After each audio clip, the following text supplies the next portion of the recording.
guys, and welcome back to another video tutorial. For today's video is how to delete Facebook account permanently. It's just pretty quick and simple, so let's go. So first thing you want to do is open your Facebook app, then press on the profile icon with the hamburger icon and the upper right corner of the screen. Scroll down and go to settings and privacy. And then go to settings, and on account center, tap to see more,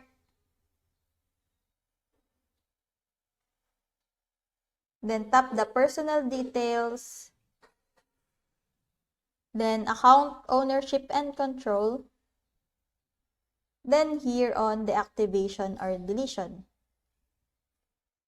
So tap the profile that you want to delete or deactivate.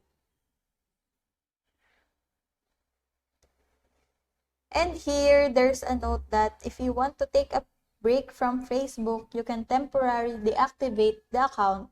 And if you want to permanently delete your account, so just press the delete the account.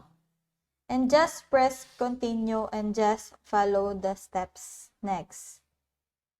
So that's it. I hope that you learned something and this video helps. And if you have any questions or comments, kindly put it in the comment section below.